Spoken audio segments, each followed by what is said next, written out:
death. I thought about that this morning. I said, what are we going to do today? We're going to do death. We're going to conquer death. Well, I don't know about conquering it, but we are going to talk about one of the most important dragons, and that is the death dragon. And the death dragon is always with us. It tends to not really rear its head until midlife. Here's what the death dragon looks like. It's scary. Scary. And the death dragon tends to rear its head midlife, when it's really the seed of midlife crisis, where you have a parent that dies, or an aunt or an uncle, or your friends have parents die, and you begin to go, is this all there is? And you get divorced, and you get a Corvette, and 6 months later you sell the Corvette because it's got terrible suspension. And now you got all these Corvette lovers that are going to be like DMing you and mad at you. I'm just telling you, what I've seen as a psychiatrist, 40 years now, is I've seen midlife crisis over and over and over again. And unfortunately, many people end up visiting their kids on the weekend because of it. That's true. Yeah. But sometimes the death dragon starts earlier if you're faced with an illness. Mm-hmm. That's why I brought her here. Her death dragon started really early. She was 4 years old. Her uncle was murdered in a drug deal gone wrong. She talks about it in her new book, The Relentless Courage of a Scared Child. Yeah, I'm not sure I understood what it was. I was pretty confused. I remember everyone saying that he went to go be with Jesus, and I'm like, why would he go? Why would he leave to go be with some dude he doesn't know, like some guy he doesn't know? And then I remember seeing pictures of Jesus with a beard. My uncle like had this big bushy beard, and I'm like, well, maybe it's because he has a beard like him. Like I remember weird thoughts, like I didn't really know what it meant. It was I just knew everybody was crying and screaming, and yeah. And then sometimes the death dragon comes when you get sick. Mm-hmm. Like me. That's when it really came. Because up until then, like in your 20s and your teens, you tend to think you're invincible. Like I thought I was invincible. So in my 20s, I thought I kind of had the world by the tail. Things were finally going my way, I thought. And then bam, I was told I had cancer. And it was weird. And even though it was a quote unquote slow growing cancer, it had metastasized and kept coming back. And that's when it really hit me. Yeah, it really stopped your life at that time, and was part of what drove a pretty severe depression. Yeah. The death dragon is what causes us to fear aging. Mm-hmm. And to get really unhappy as we age, losing youth, fearing a life without meaning. Or for you, it also really reared its head when you had a baby. Oh, that's different though. The whole mama bear thing, you mean? Yeah, it's like, well, she's not going to do okay without me. Yeah. It's a couple things happened. That was the first time I ever instantaneously realized I would kill or die or something. like I was like, you rip somebody's face off in an instant. So that's a death dragon, I suppose, in a different way. But yeah, there's this feeling like I can't do my normal things because what if something happens to me? I have to be way more careful. Yeah. So what triggers the death dragon? Well, COVID-19 triggered the death dragon. I mean, we know far too many people who died, who've lost loved ones. 9/11. When so many kids.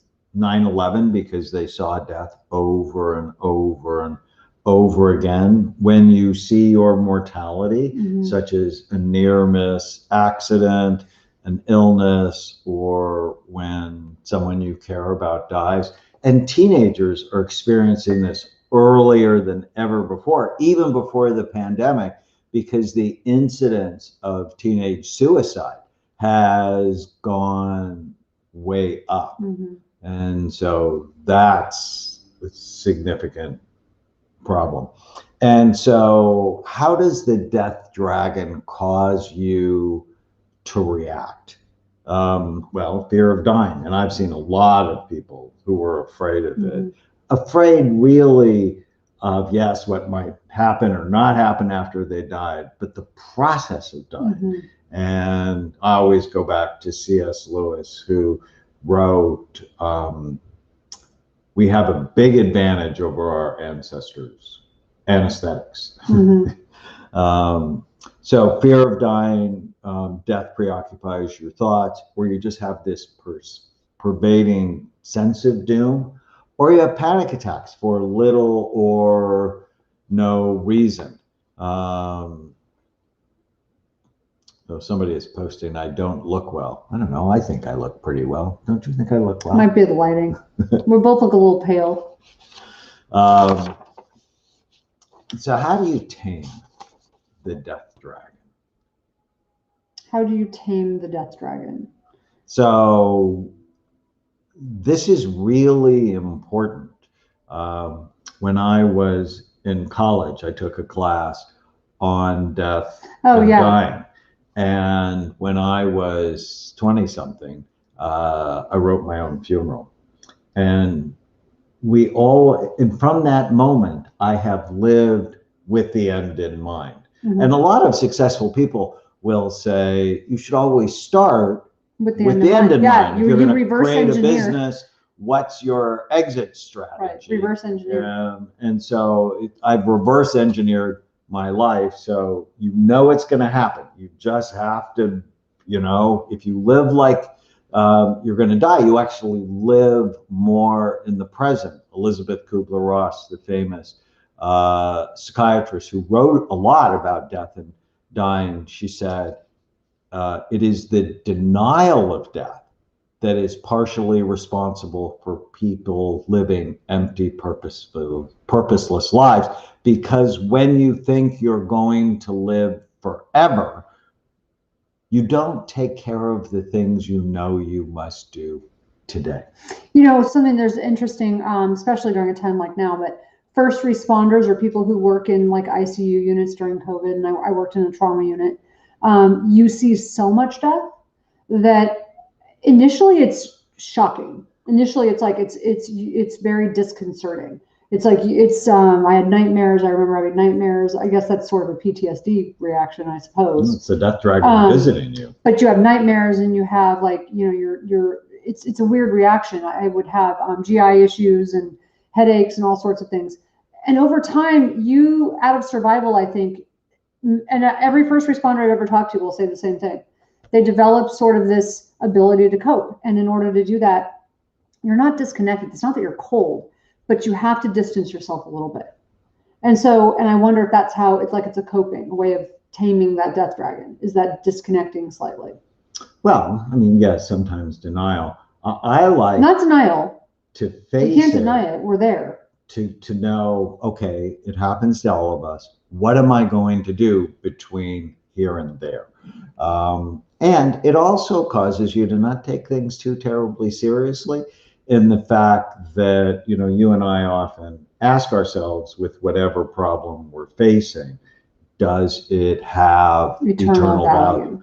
And if it doesn't have eternal value, then why am I worried about it so much? And then what helped me, my dad died last year, and I thought more about death this year than I have in a long time. And I was an infantry medic and was around, in the military, people who had died. I drove an ambulance, and I remember the first guy I picked up who was dead from a motorcycle accident.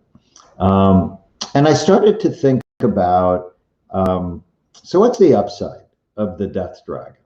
What can help you live a more meaningful, purposeful life? Plan for the future, work to create a legacy. I'll always think about that. Too often people don't think about that and leave their spouse or they leave their family with a mess. And I don't like that. I've just seen the level of stress that causes people. So I always have sort of a break the glass program where if something happens to me, here's the stuff. Because at some point, something's going to happen to me. And then in the book, all of this comes from Your Brain is Always Listening. You can go to yourbrainisалwayslistening.com. Back next Tuesday, February 9th, I'm going to do 90 minutes, and we're going to really go deep into the dragons and how to tame them. But if you go to, I put the link in the live chat. One of my favorite things is to start listing the good things about dying. Now, I know you always say I have Mickey and Minnie dancing in my head. He has Mickey and Minnie in his head doing the waltz. Happiest place on earth. But it helps, right? You're going to look for what's right, or you're going to look for what's wrong. And it all comes from the Disney movie Pollyanna, which Tana won't let me play anymore. No more. But it teaches you optimism, that you play the glad game, whatever situation you're in, what is there to be glad about? So I love that movie. And it's a positive psychology exercise. So in the book I write, well, you should write down what's good about dying. And I have 10 things. Well, so my faith leads me to believe there will be eternal life, and there's better things on the other side. And for me particularly, I look forward to seeing my grandfather, who I was named after, who is my best friend, and my father. There'll be no more people coughing on airplanes, especially in COVID-19. Not happy about that. There's no more traffic. I live near Los Angeles, so this is a big deal. No more internet trolls. I hate that. There'll be no more taxes, no more spam or junk mail. I won't have to shave anymore. I actually didn't shave today. No more divisive political campaigns. I'm just so over the people in Washington that just have such bad thinking habits on both sides. I mean, equal opportunity hater. I have to get my teeth cleaned next week. So I won't have to get my teeth cleaned anymore. No one putting sharp metal objects into my mouth, poking around. That scraping sound bothers me. And no more computer crashes. Like I did work for an hour and was working on a new writing piece, and the computer just froze. And no more of that. So as I go through my day, I'm looking for, well, what are the things I won't miss? With each of the dragons, we also have, what are the things you're not going to miss? Worrying. I'm a disaster prepper planner, so worrying about things that are going to happen.